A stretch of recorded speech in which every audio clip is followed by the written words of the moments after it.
Guys, wala nang intro to. Samahan nyo ako ngayong hapon dito sa new listing ko sa Saddle Ridge sa Calgary, Alberta. Itutour natin tong bahay na to. And kung mapapansin nyo guys, corner lot siya or corner unit. It's a townhouse, 3 bedrooms, 2.5 bathroom. Again, dito sa Calgary, Alberta, sa community ng Saddle Ridge sa northeast. Tapos katabi pa niya, kung makikita nyo dito, ano to, yung street mall kumbaga. So meron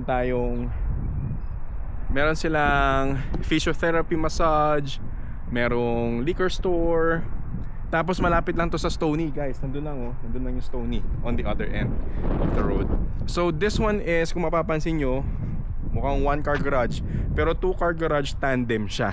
Tapos meron siyang driveway right over here. So medyo malawak yung driveway mo kasi pabali siya. Tapos kung mapapansin nyo pala, nakaganito ako kasi meron tayong scarf kasi Stampede Week ngayong week na to. So sincelebrate ng Calgary ang Stampede occasion. So pagpasok natin dito sa may room or dito sa may main door, sa main foyer, so nandito na yung entrance natin. Meron kang sabitan ng mga coat dito. Tapos pwede kang maupo dito habang nagsasapatos. Tapos may ito, maraming storage sa ilalim.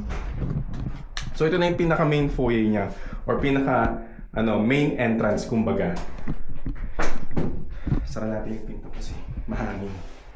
Tapos dito sa area na to, nandito yung garahe. Pasukin natin yung garahe guys.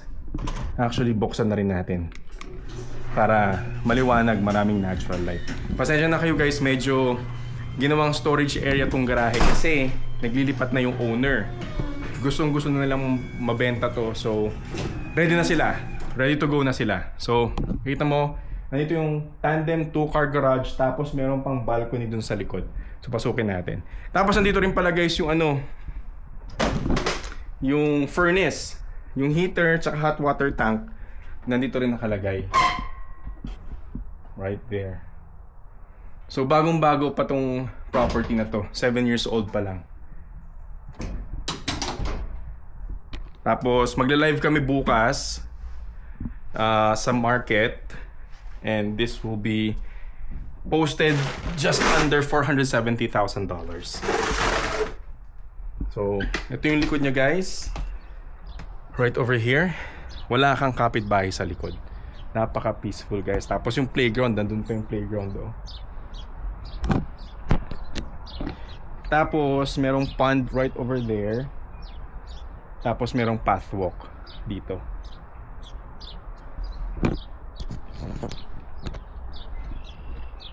Tapos tong area na to, ito yung ito na sa'yo din to. Pwede kang maglagay tulad ng ginawa nila, maglagay ng lounge. Naglagay din sila ng ihawan right over here. So napaka-convenient. Ang kapitbahay may AC oh. So pwede ka rin maglagay ng air conditioning dito sa property na to. Also mapapansin nyo guys, high ceiling oh, sa garahe pa lang. High ceiling na siya. Ayan. Alright, let's move on sa upper level. Sara natin yung garahe.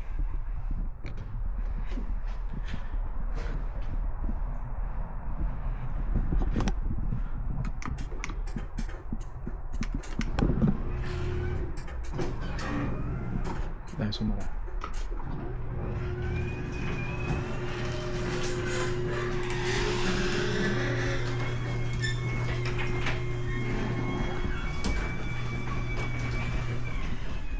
Alright, tapos mapapansin nyo sa may entrance, merong baseboard heater. So pwede mong i-adjust dyan yung heat na pwedeng so pwedeng i-adjust dyan kung gaano kainit ang gusto mo. Alright, let's go.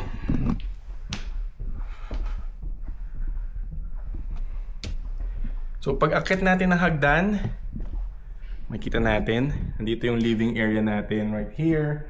Makikita nyo, napakalaki ng space dito. So at least 1,500 square feet, 1,587 square feet. Pero we are having it measured pa muna. So but yun yung sa mga kapitbahay na na-sold. Ganun yung presyo, ganun yung sukat niya. So malawak siya guys. Pwede ka maglagay ng big size or big size couches. Tapos may couch din sila dito. Tapos, kung mapapansin nyo, or hindi masyadong kita sa camera eh, pero pinalagyan ng owner ng parang tint yung window para hindi ganun kainit. Kasi sobrang init ngayon pag summer eh. Ngayon basang-basa na ako ng pawis. So.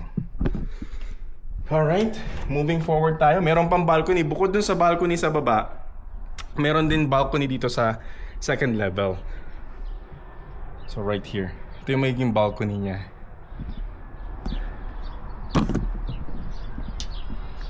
Tapos ito naman yung view mo sa labas. Yan.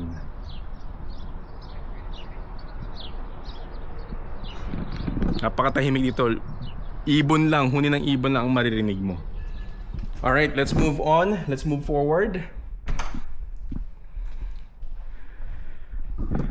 So dito naman sa may gitna, guys, meron tayong dining table right here. Ito yung chandelier. Pwede kang magiging dining table here. Ang ginawa nila parang ano eh, parang bar height na dining table. Ayan o, pag umupo ka dyan, mataas siya. Ayan. Ayan, ang taas. Pwede rin yung standard size, pero parang mas okay to. Tapos on this side, meron silang lima na counter table. So quartz countertop siya, and lahat stainless steel appliances na. Ito nga may balot po. Hindi nila tinanggal. Oh. No, may balot pa siya. Right there. So yung brand ng appliances nila is Whirlpool, Frigidaire, and then ano ba ito? Whirlpool yung fridge.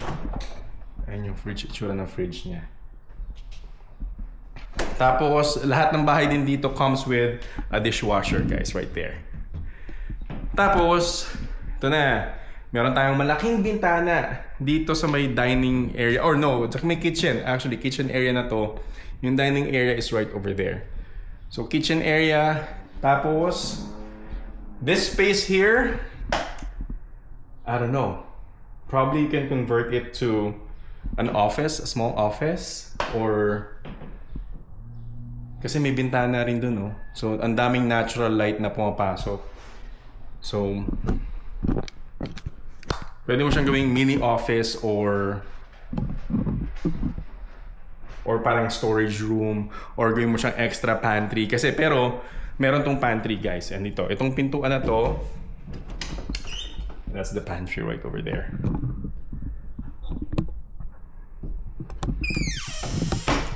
And then pasok tayo sa may, akit tayo sa may second level right there. So meron siyang hagdan. And then pagkaliwa mo dito, nandyan yung half bathroom or powder room na tinatawag. Yan. Tapos guys, alam mo ang pinakamaganda sa corner room or corner unit? Meron siyang window right there sa may hagdan. So kapag hindi corner yung unit mo, pag bumili ka ng townhouse, usually pag akyat mo sa taas, madilim. Pero ito ang daming natural light na pumapasok.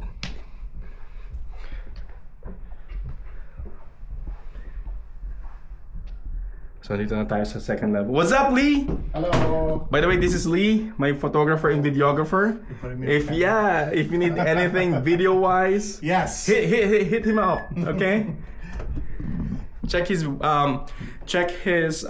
link down below as well. I'll put his Facebook and Instagram down below. We got some hot videos. Yes, sir. And sa second level, pag akyat mo ng hagdan, nandito yung hagdan, guys. Pag akyat mo, bubungad sa'yo yung washer and dryer. So stack siya. Ito yung tinatawag na stack washer and dryer. Which is good. Meron pang mga space, oh. May mga space pa for linen.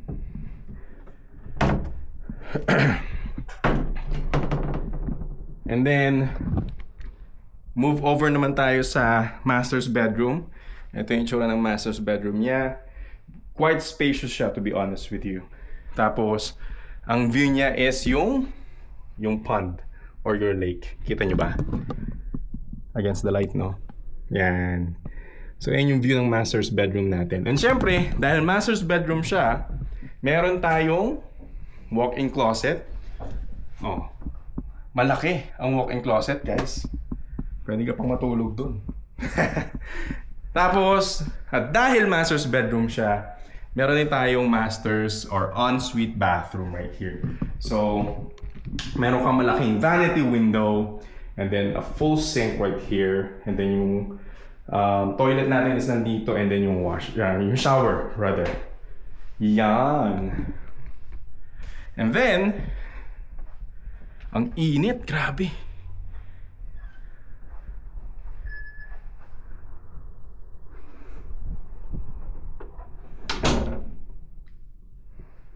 And then, dito naman sa second level again, meron tayong shared bathroom. So, full bathroom din siya. Meron kang sink, merong salamin, tapos merong shower. Right here. Ginawa rin nilang storage room. Yan, may gamit. Pero guys, naglilipat na yung client ko. So, if you're interested, let me know. So, nagkabit din sila ng mga ng mga bidet. Actually, optional yan eh. Pwede kang magkabit ng bidet kasi alam niyo naman tayong mga Pilipino, sanay tayo sa bidet. Diba? Tapos, dito sa may hallway, meron pa siyang closet. Right here. Oh, sorry, Lee. No, you're good. You're good. I'm just, I'm just freestyle. Huh? I'm just doing measurements. No, you can go out, bro. Huh? You can go out. What? You can go out. Oh, no, I'm still doing it. No, you can go out. That's fine. No, I'm still... Yeah. No, like I'm doing measurements right here. Oh, okay. Gotcha. And then, ito yung pangatlong bedroom. Kapag pasok natin, ito siya. Yan. Spacious pa din. And then, merong bintana right there. Pero yung front facing nito is yung parking area. Tapos, meron ding closet right here. Kaya yung mga bahay dito, guys. Ayan. Tapos, yung last bedroom, ito, ginawa nilang office. So, right there. So, may closet din dito. So, good size din siya. Good size bedroom. Anyway, guys, maraming salamat sa pagsama. If you have any questions, let me know. And if you're curious about the market, let me know as well. I'm more than happy to help out and serve you. Hanggang sa susunod na video ulit. I'll see you on the next one. Ciao!